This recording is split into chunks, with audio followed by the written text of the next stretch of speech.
আজকে আমি ক্লাস 6-এর সপ্তম চ্যাপ্টার তরল ও গ্যাসীয় পদার্থের স্থিতি ও গতি নিয়ে আলোচনা করব। প্রথমেই আমরা দেখছি, দেখো, চাপের ধারণা। চাপ ব্যাপারটা কতগুলো পরীক্ষার মাধ্যমে দেখানো হয়েছে। দেখো, এখানে প্রথমে একটা এইখানটা দেখো, এই ইটের যে পরীক্ষাটা দেখা যাচ্ছে, দেখো ইটের একটা ক্ষেত্রফল আছে। এই যে দেখতে পাচ্ছি এই ক্ষেত্রফলটা, এখানে যেটা এই যে এই পাশের যে ক্ষেত্রফল, এই ক্ষেত্রফলটা আর এই যে ক্ষেত্রফলটা, এটা দেখতে পাচ্ছ, এটা অনেকটা বেশি ক্ষেত্রফল। এখানে একটা ক্ষেত্রফল মেপেও দিয়েছে, দেখো 0.032 বর্গমিটার।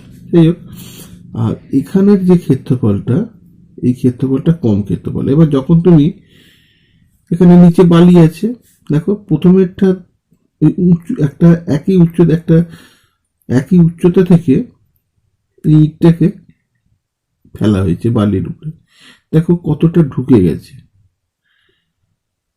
ঠিক আছে। আর এটাকে সেই একই সমান উচ্চতা থেকে এটাকে আড়াআড়ি ভাবে এইভাবে ইটটাকে ফেলা হয়েছে বালির মধ্যে, দেখো বেশি ঢুকেনি, সামান্য ঢুকেছে। এ থেকে বোঝা যাচ্ছে কি, যখন আমার ক্ষেত্রফলটা কম হচ্ছে বালির মধ্যে, ইটটা বেশি ঢুকে যাচ্ছে, তার মানে চাপটা বেশি হচ্ছে।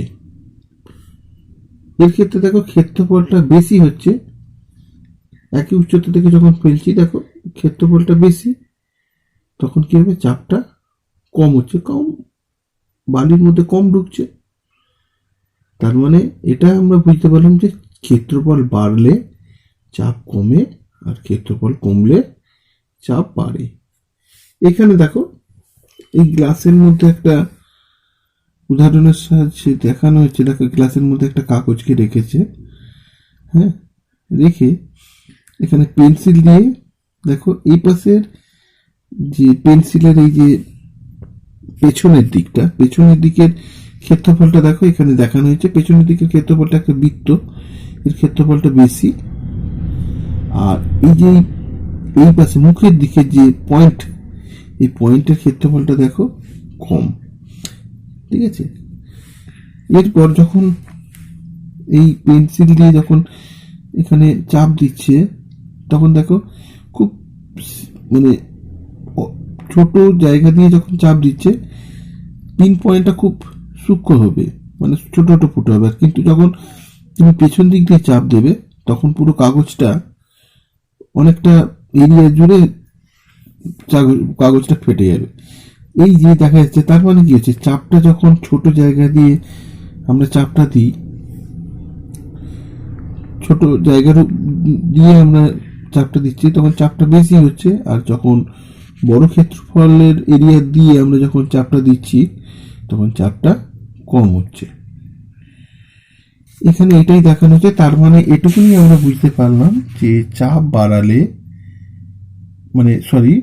ক্ষেত্রফল বাড়লে চাপ কমে যায়, আর ক্ষেত্রফল কমলে চাপ বেড়ে যায়।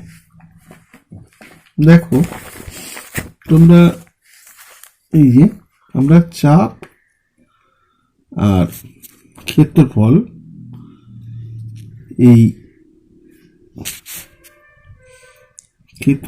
এই দুটোর মধ্যে একটা সম্পর্ক নিয়ে আসতে পারি কি, ক্ষেত্রফল যখন বাড়বে চাপটা তখন কি হবে, কমবে। আবার ক্ষেত্রফল যখন কমবে চাপটা তখন বাড়বে। চাপ আর ক্ষেত্রফলের মধ্যে একটা সূত্র আছে, দেখো, চাপ সমান বল বাই ক্ষেত্রফল।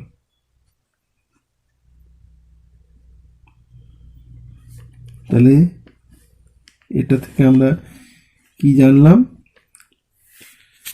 এখানে দুটো জিনিস আমরা এখানে শিখে নিলাম। ক্ষেত্রফল বাড়লে চাপ কমে, ক্ষেত্রফল কমলে চাপ বাড়ে। সেই কারণে আমরা একটা চাপের সঙ্গে ক্ষেত্রফলের একটা সম্পর্ক তৈরি রয়েছে, চাপ সমান বল বাই ক্ষেত্রফল। তার মানে এই যে ক্ষেত্রফলটা যদি নিচে থাকে চাপের সঙ্গে ক্ষেত্রফলের সম্পর্ক কি না, ক্ষেত্রফল যদি বাড়ে চাপ কমে আর ক্ষেত্রফল কমলে চাপ বাড়ে। তাই আমরা বলতে পারি চাপের সঙ্গে ক্ষেত্রফল যে সম্পর্ক সেটা হচ্ছে ব্যস্তানুপাতিক সম্পর্ক। তোমরা নিশ্চয়ই সমানুপাতিক আর ব্যস্তানুপাতিক ব্যাপারটা জানো হয়তো। সমানুপাতিক তোমরা পড়ে মানে অঙ্কে করে থাকবে। সমানুপাতিক হচ্ছে কি, ধরো তোমার বয়স বাড়ছে, বয়স বাড়ছে তার সঙ্গে তোমার ওজনও বাড়ছে, মানে বয়স যত বাড়বে ওজনও তত বাড়বে। ঠিক আছে, তার মানে ওজন বাড়া মানে বয়স বাড়া, আর ওজন কম হওয়া মানে কম বয়স। এটাকে বলে সমানুপাতিক। আর এই যে চাপের সঙ্গে ক্ষেত্রফলের সম্পর্ক কি, ক্ষেত্রফল যত বাড়বে চাপ কমবে, আর ক্ষেত্রফল কমলে চাপ বাড়বে। চাপ সমান বল বাই ক্ষেত্রফল। এখানে যদি ক্ষেত্রফলটা যদি 1 হয়, ক্ষেত্রফলটা যদি 1, তাহলে আমরা কি লিখব, চাপ সমান কি লিখব, বল, আর ক্ষেত্রফলের জায়গায় লিখব কি 1।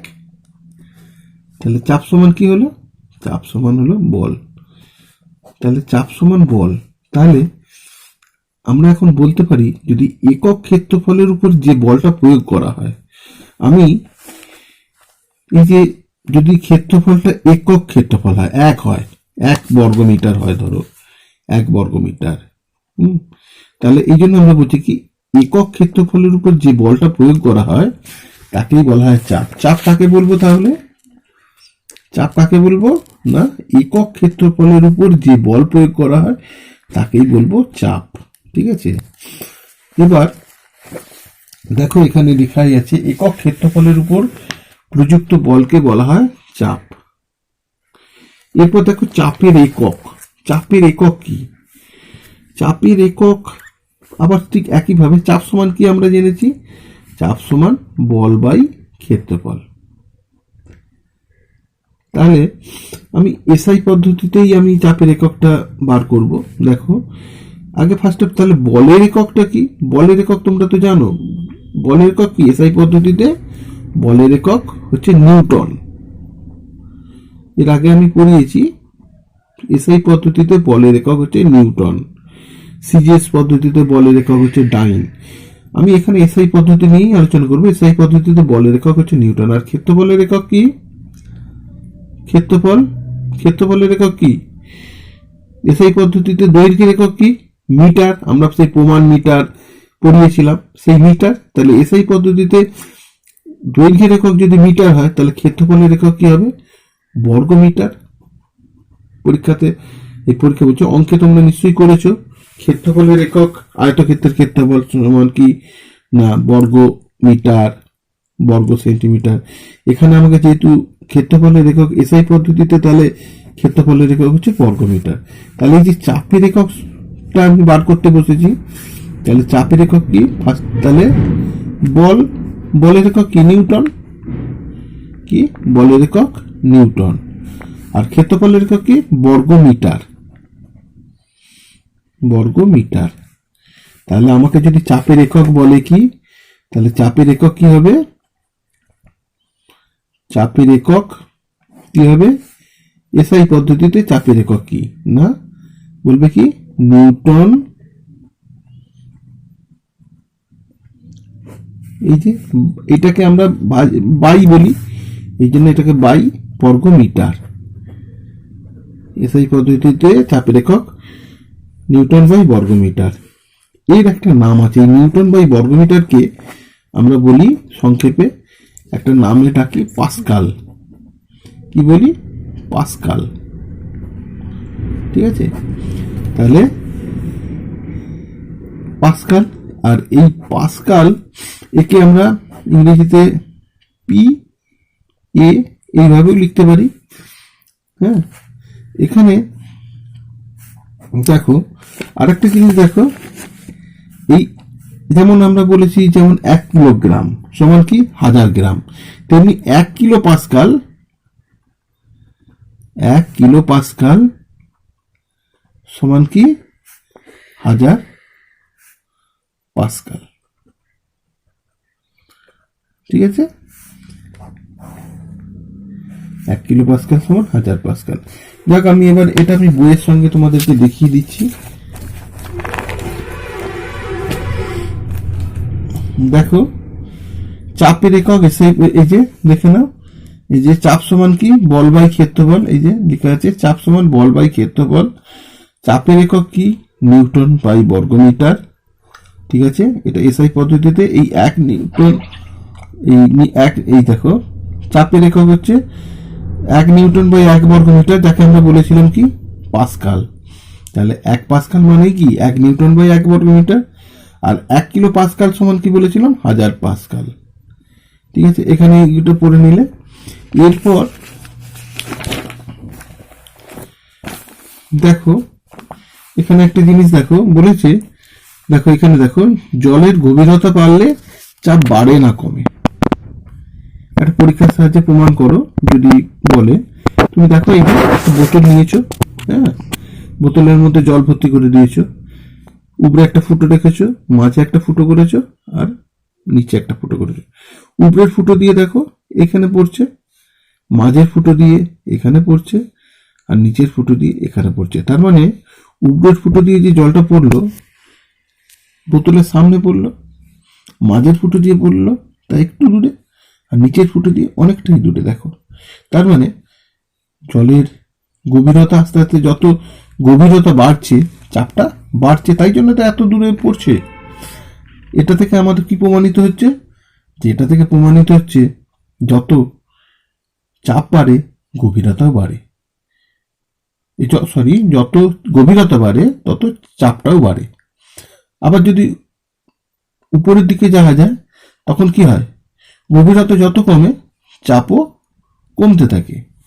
তাহলে আমরা এখান থেকে সহজে ধরো আমাদের যে মানে বাঁধ দেয়া থাকে, জল যখন ভরে যায় বন্যার সময়, তখন চাপটা উপরে বেশি থাকে না নিচে বেশি থাকে, তখন আমরা সহজেই আমরা বলতে পারি যে নদীর জলের গভীরতা যত বেশি থাকবে তার মানে নিচের দিকে চাপটা তত বেশি হবে। যার কারণে তো আমাদের বাঁধ টাঁধগুলো ভেঙে যায়, ফুটো হয়, ফাটল ধরে, নিচে চাপটা বেশি হয় বলে। এরপর দেখো এখানে একটা দেখানো হয়েছে, যেমন জল সবসময় সমোচ্চতা ধর্ম পালন করে, মানে সমান উচ্চতা সবসময় মেনটেন করে। অথবা এটাকে যদি আমরা এইভাবে বলতে পারি যে কোনো তরল বা গ্যাসের দুই স্থানে যদি চাপ অসমান হয় তাহলে বেশি চাপের স্থান থেকে কম চাপের দিকে তরল বা গ্যাস প্রবাহিত হয়। মানে যেখানে চাপ বেশি থাকবে আর যেখানে চাপ কম থাকবে তরল বা গ্যাসের ক্ষেত্রে, সেখানে বেশি চাপের জায়গা থেকে কম চাপের দিকে তরল বা গ্যাস প্রবাহিত হবে। এখানে তরলের মাধ্যমে দেখানো হয়েছে। দেখো এখানে একটা বোতল নেওয়া হয়েছে, আর এখানে একটা গামলা টাইপের বা বাটি টাইপের নেওয়া হয়েছে, এতে জল ভর্তি করা হয়েছে, এতেও জল ভর্তি করা হয়েছে। কিন্তু প্রশ্নটা সেটা না, প্রশ্নটা হচ্ছে দেখো এখানে এর উচ্চতাটা বেশি কিন্তু জলটা কম। তা সত্ত্বেও সে কি করছে, সমান উচ্চতায় থাকার জন্য এই পাইপ লাগিয়ে দিয়েছে, পাইপের মাধ্যমে জলটা, এই বোতলের জলটা নিচের দিকে, মানে এখান দিয়ে জলটা এই গামলার দিকেই যাচ্ছে। এ সবসময় চাইছে যে সমান উচ্চতা যাতে থাকে, আর সমান উচ্চতা দেখুন বা চাপটা যাতে, মানে এর এখানে চাপটা বেশি কম আর এর এখানে চাপটা বেশি, সেই জন্য বেশি চাপের জায়গা থেকে কম চাপের দিকে যাচ্ছে। এটা তাহলে একটু ভালো করে পড়ে নেবে। এরপর দেখো এখানে লক্ষ্য করো, এখানে আপনারা এই জায়গাটা লক্ষ্য করবে, এই যে দেখো এখানে বার্নলের নীতি, এই যে লেখা আছে দেখো বার্নল, এই যে বার্নলির নীতি। বার্নলি কি বলেছিলেন, বার্নলি বলেছিলেন যে কোনো গ্যাস বা তরল গতিশীল হলে যে স্থানে ওই তরলের বা গ্যাসের চাপ, গ্যাসের বেগ বেশি হয় সেই স্থানে ওই গ্যাস বা তরলের চাপ কম হয়। বুঝতে পারলে, মানে গ্যাস বা গ্যাসের ক্ষেত্রেই ধরো বা গ্যাসের ক্ষেত্রে আমি বায়ুর ক্ষেত্রেই ধরছি, এখানে গ্যাসের বেগ যদি বেশি হয় মানে গতিশীল হয়, কোনো স্থানে গ্যাসের বেগ যদি বেশি হয় মানে গতিশীল হয়, সেই স্থানে কি হবে, গ্যাসের চাপ কমে যাবে। এই যে কথাটা, এটা কে বলেছিলেন? বিজ্ঞানী বার্নল। এই বার্নলের এটা একটা পরীক্ষার মাধ্যমে তোমাকে প্রমাণ করতে হবে। দেখো এখানে একটা ছবি দিয়েছে, লক্ষ্য করো। এই যে একটা ব্রিজের মতন, কাগজের ব্রিজের মতন করেছে, করে ছেলেটা দেখো এই নিচ দিয়ে, হ্যাঁ, নিচ দিয়ে কি করছে?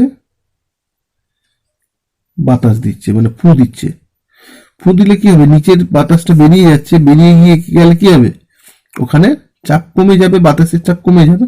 তখন উপরের বাতাস কি করবে? এটার উপর চাপ দেবে, চাপ দিলে কাগজটা বসে যাবে, মানে উপরের অংশটা বের হয়ে যাবে, বসে যাবে। এই হচ্ছে এখানে দেখো, এটা আরো ভালো করে দেখানো হয়েছে। দেখো এই যে দেখতে পাচ্ছ, মেয়েটা একটা কাগজ নিয়ে ফু দিচ্ছে। ফু দিলে কি হবে? এই বাতাসটা বাইরের দিকে গতিশীল হয়ে গেছে। গতিশীল হয়ে গেলে কি হবে? এইখানে এই স্থানে কি হবে? বাতাসের চাপ কমে যাবে। তখন উপরের বাতাস এসে একে চাপ দেবে। তখন নিচের থেকে দেখো, এই যে নিচের বাতাসে চাপ দিচ্ছে, দেখো একটা টাইমে কি হবে? কাগজটা এরকম নিচের দিকে ভাঁজ হয়ে নিচের দিকে চলে আসবে। দেখতে পাচ্ছ? এটাই যে এই এই পরীক্ষার মাধ্যমে এটাই হচ্ছে বার্নলের নীতি। মানে যে স্থানের বাতাস গতিশীল হবে ওই স্থানের চাপ, বাতাসের চাপ কমে যাবে। একই ক্ষেত্রে এটা তরলের ক্ষেত্রে।